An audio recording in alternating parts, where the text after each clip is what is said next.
Nous sommes dans le nord-est du Groenland. C'est sans doute l'une des régions les plus reculées qui soit.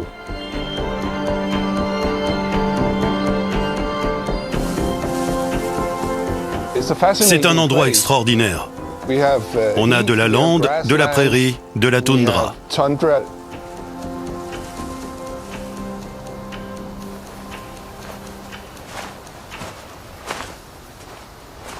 Torben Christensen dirige une équipe scientifique qui étudie l'évolution de cet écosystème.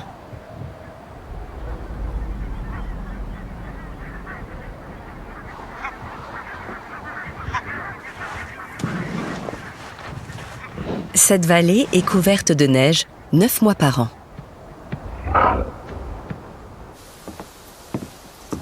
L'équipe a peu de temps pour recueillir de précieuses données. Les plantes profitent aussi de ce bref répit estival, comme le saule arctique et cette graminée, l'Arctagrostis. Il y a énormément d'activités biologiques pendant l'été.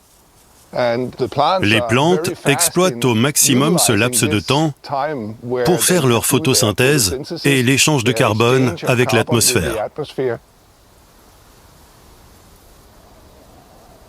Un processus invisible que les scientifiques sont venus mesurer.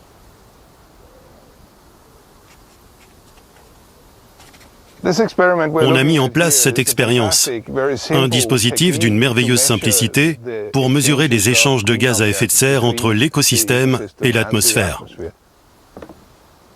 T'as déjà relevé l'autre là-bas? Oui, Super, parfait. On est à 51,7. Ces instruments mesurent la quantité de carbone échangée entre l'air et le sol. Pendant leur croissance, les plantes absorbent le carbone. Mais il peut aussi être libéré par des microbes et des bactéries du sol.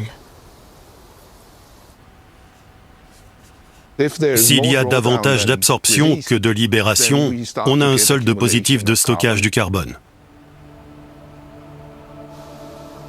Et les données montrent justement que ces vastes étendues captent des quantités phénoménales de carbone.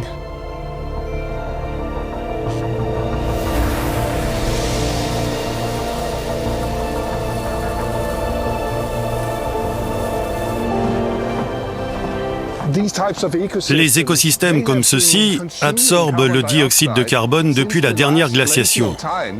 Et ils constituent encore aujourd'hui des puits de carbone.